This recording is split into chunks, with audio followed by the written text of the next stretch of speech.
Okay, I've removed the clamps. The next step is to need to put some pieces down here in the bottom, which will hold up the bottom of the chest. I've got a piece of 1/4-inch plywood. Might be better to use something thicker, but that's what I have, and it's going to be holding blankets. Now, somebody tried to put something else in it. I guess, 1/4-inch, more than 1/4-inch would be better, but I'm not going to actually nail the 1/4-inch plywood in permanently. I'm just going to set it in there, but these pieces that are going to support it need to be put in permanently, and that's the next step here. I've already cut them, and I'm going to glue them, and actually take the chance I'm going to air nail them in just to hold them. It's not a super critical, because like I said, this is a blanket chest. This isn't meant for carrying lead ingots or anything. So the only trick is that this is 1 3/4 inch thick, and I have 1 3/4 inch brads.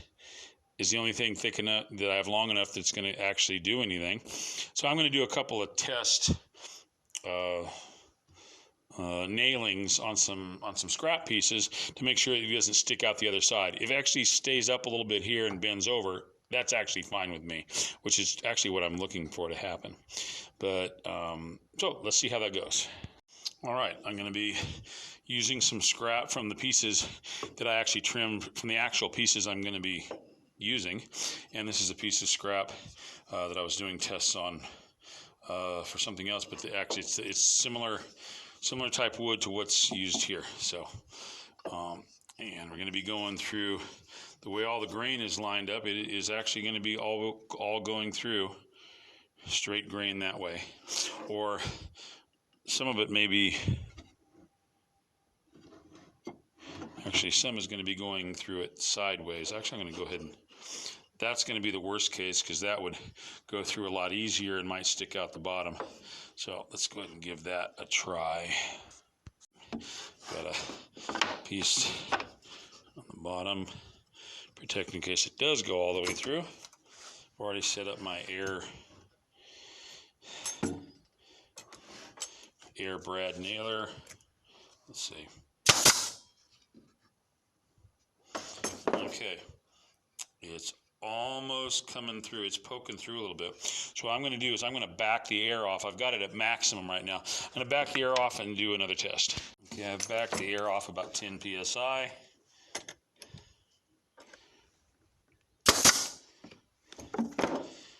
Still poking through.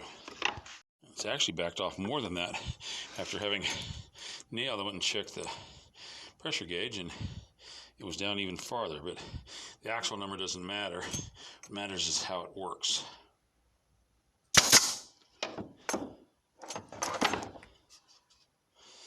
It's okay. What I'm going to do is I'm going to go ahead and angle it so that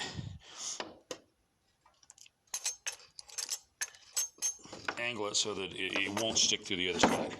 So, all right. I've rotated this because I've actually made the side pieces mostly full length. Like I said, it's not a critical fit. I just trimmed them close enough to work. And the trimmed sides are actually what looks best, so that's what I'm going to have up. Because this is some of the pieces of what I was originally going to use to make this, but then switched away from. So that's going to be up. Let's see. Let's have that face the inside, because that looks a little better. So this will be the glue side.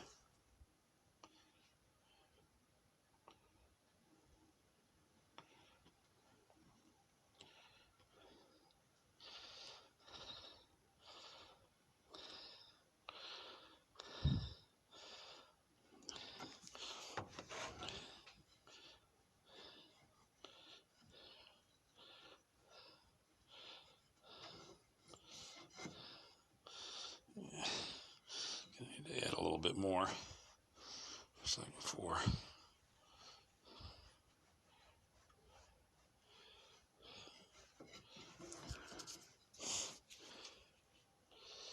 It's cold out here, which is not the best conditions to glue in anyway, but it is working. So even with my wood burning stove, it's still right next to the stove. It's pretty warm, a little bit cooler than the rest of the shop, even though it's obviously still warmer than it would be without the stove at all. All right, now I've taken a couple of cutoffs from cutting these to length, and that's going to give me make sure I get this in the right spot. There we go. Okay, just going by feel. I'm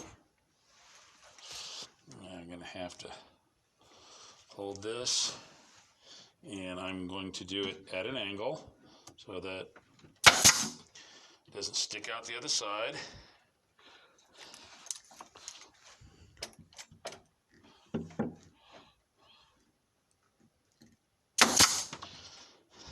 Yeah.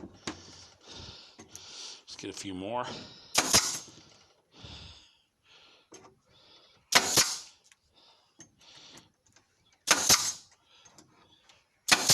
There we go. Let's get one of our little hammers because it is sticking up.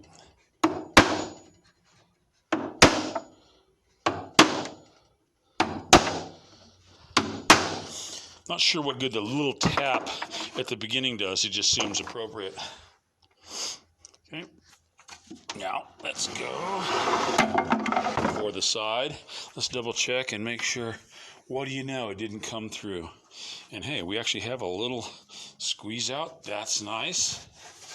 And to be honest with you, I don't need to go ahead and clamp it because it's not squeezing out everywhere. So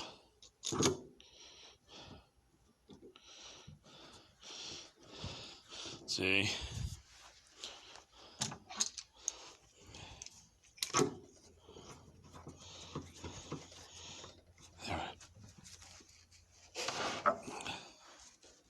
Oops.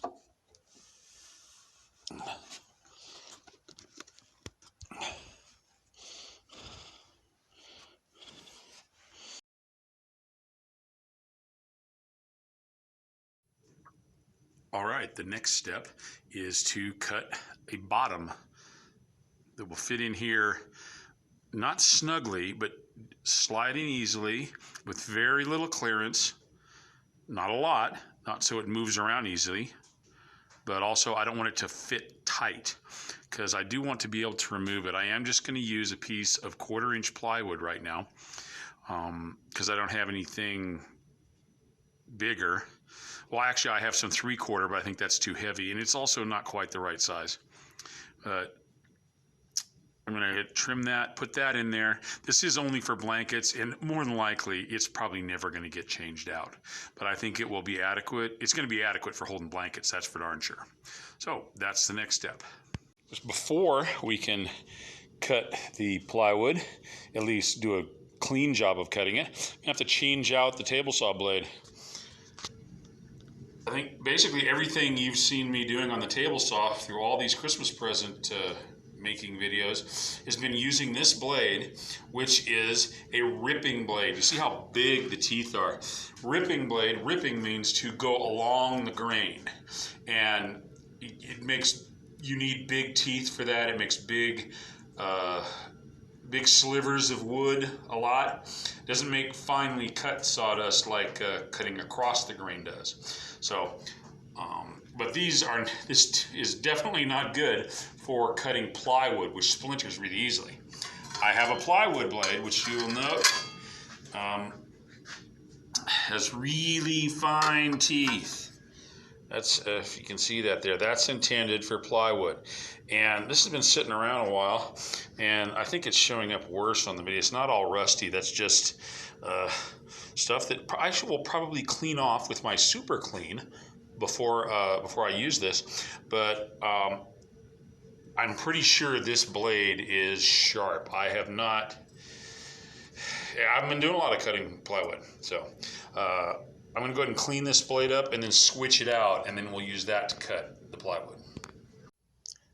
Fortunately, before I cut the plywood, I remembered I need 2 pieces, and the other piece is a little bit larger than the piece for the bottom. The bottom, as I showed you, well, it fits down inside. It's basically just slightly smaller than the inside. I'm trying to show you. Anyway, it's just slightly smaller than the inside here. The piece for the lid is actually slightly larger than the inside. Try to explain how that works. These are pieces that are going to be making up the lid. They need to be trimmed smaller because they were cut at the very beginning before I had to trim all the messed up box joints off. But the lid's going to be basically like this, and it's going to have a slot cut in along there and along here, and the plywood is going to fit into it. It's going to slide in there.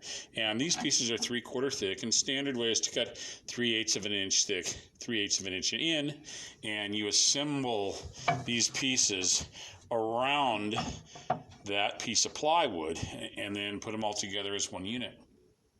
Well, if it's 3/8 of an inch on each side, that's 3/4 of an inch larger than the inside, or 3/4 of an inch smaller than the outside, however you want to look at it. So what you need to do is measure here. That's 20 1/4. So that's 20 1/4 by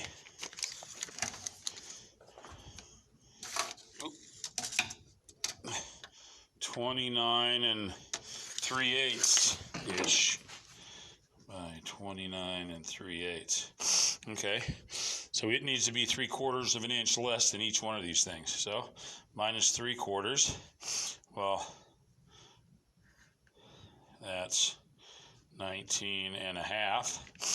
So I didn't go through everything because here it's 1/4. You subtract 1/4, you're at 20, and then it means there's a 1/2 inch left and a half. There you go. And minus 3/4 here. Well, 3/8 is 1/2 of 3/4, so it's going to be, take the 3/8 off, and then you get 28, and then there's 5/8 left over. There we go. So I need to cut the pieces this big and then trim down the bottom to a little smaller. While we're at it, let's do some more math on YouTube. Okay, I need 2 pieces this big.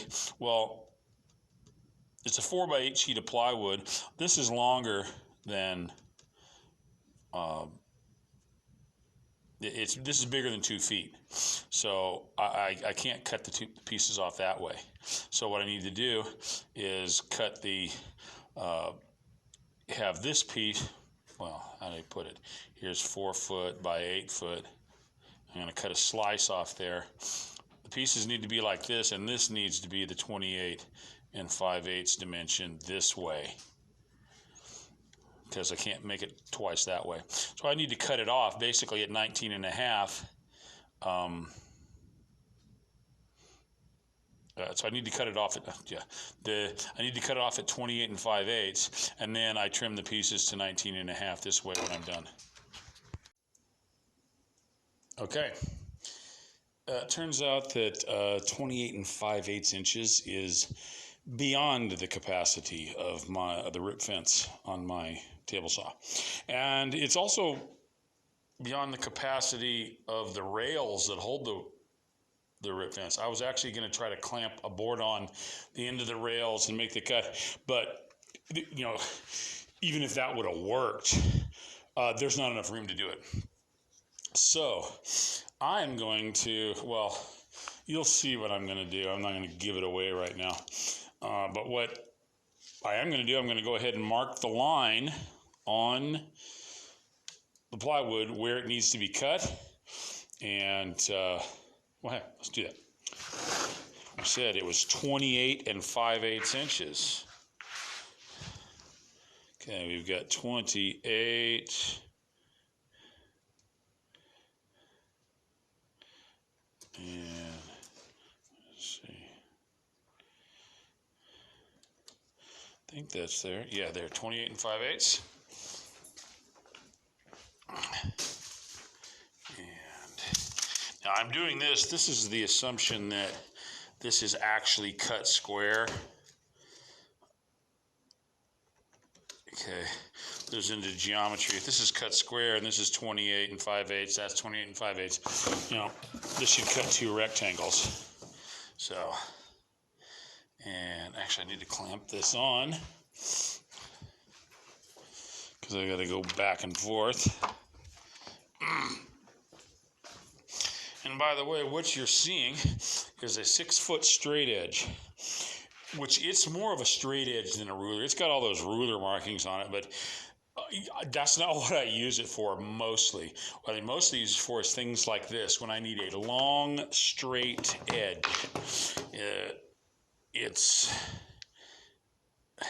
there's nothing like having one of these. And this is something that you be careful with it, because if you drop it or it gets bent, it's basic. I mean, it's useless, because hey, what use is a straight edge that's not straight, right? Okay. Oops, drop my pencil. Here we go. That's marked there. That's there.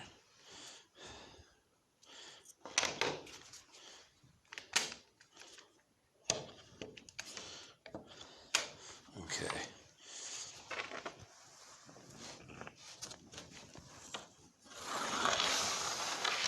There we go. Yep, there's a nice pencil line. All right. Now, what I'm about to do, I'm not sure of the actual technical woodworking term for it. It's either crazy or stupid. Possibly stupid crazy or crazy stupid. But I'm going to do it, and then I'll justify it afterwards.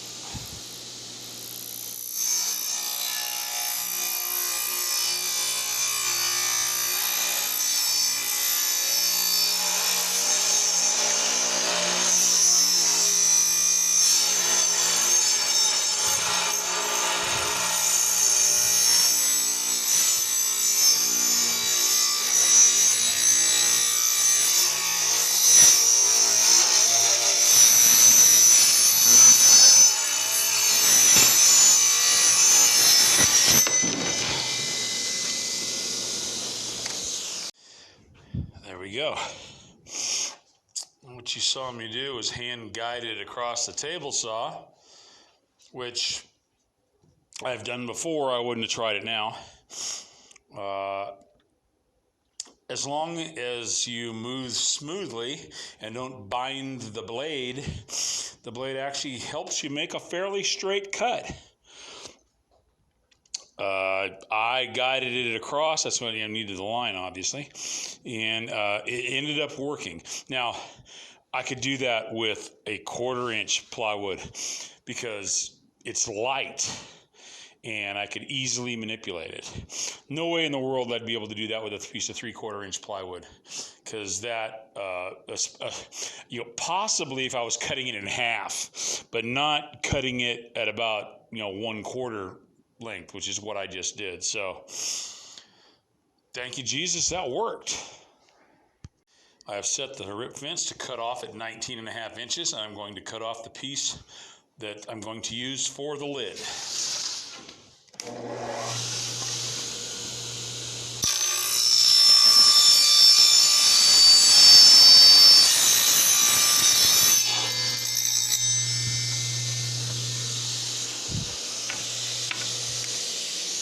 Now I'm going to reset and get the right width for the bottom of the chest, and then we'll trim the length to it afterwards. Okay, I double checked the measurement. I measured the top of the box. The rough measurement was 18 3/4. I'm doing it a 1/16 less, 18 11/16. So it'll actually fit through.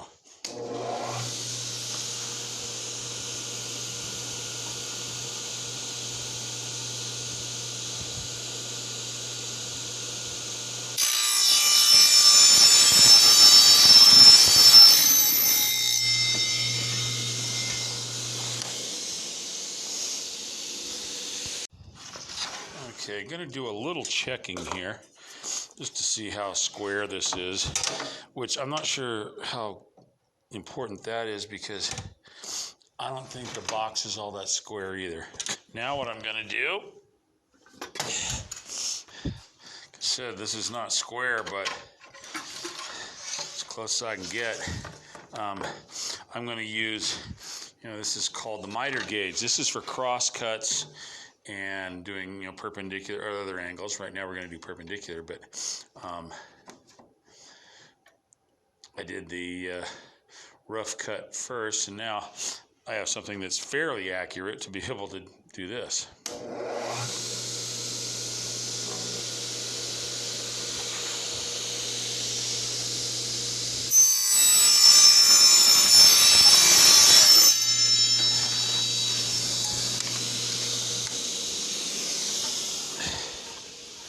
Now the 947th moment of truth.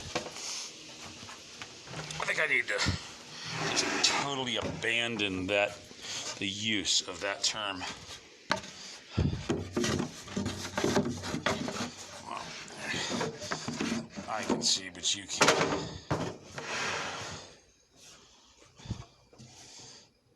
My goodness. Well, it fits.